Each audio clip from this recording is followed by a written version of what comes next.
শুভ দুপুরে আজকে একটা ভালো আইটেম হয়েছে। বোন আর আমার কথাতে মা বানিয়েছে, অনেকদিন ধরে খেতে ইচ্ছা করছিল। তো আজকে ওয়েদারটা খুব মেঘলা মেঘলা, আর আমাদের এখানে প্রচন্ড কুয়াশা ছিল, সকাল থেকে রোদ্দুর দেখাই যায়নি।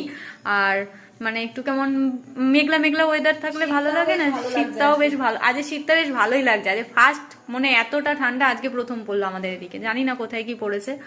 তো সেই ঠান্ডার জন্য মার কাছে একটু মানে আবদার করেছিলাম যে এটা খাবো। তো চলো দেখো কি করেছে মা, আজকে কি রান্না করেছে। বোনের আবদারে দেখো মা কি করে দিয়েছে, আজকে খিচুড়ি করেছে। আমার তো খুব ভালো লাগে খিচুড়ি, আলু ভাজা, তার সাথে আছে বেগুন ভাজা, আর আছে পাঁপড় ভাজা। আর আজ যেহেতু নিরামিষ। হ্যাঁ, মা আজকে বলছিল হবে কি বলছিল, লুচি আর আলুর দম করে দেবে আমাদের। হ্যাঁ বলছিল আমরা এমনি বাড়ির দিন নিরামিষ খাই, বলছিলাম ভাত খেতে ইচ্ছা করছে না, ভালো লাগছে না। তো মাকে বলছে, মা বললো তাহলে লুচি আর কষা কষা করে ছোট আলু এনেছে, আলুর দম করে দেবে। সেখানে আমি বললাম না, মেঘলা মেঘলা করছে, শীতকাল, আজকে খিচুড়ি হয়ে যায়। তো কেমন লাগছে খিচুড়িটা, কেমন করেছে? দারুণ দারুণ, ভালো লাগছে না? গোবিন্দভোগ চালের করেছে কিন্তু, অসাধারণ হয়েছে। তো খেতে থাকি, চলো। Bye bye.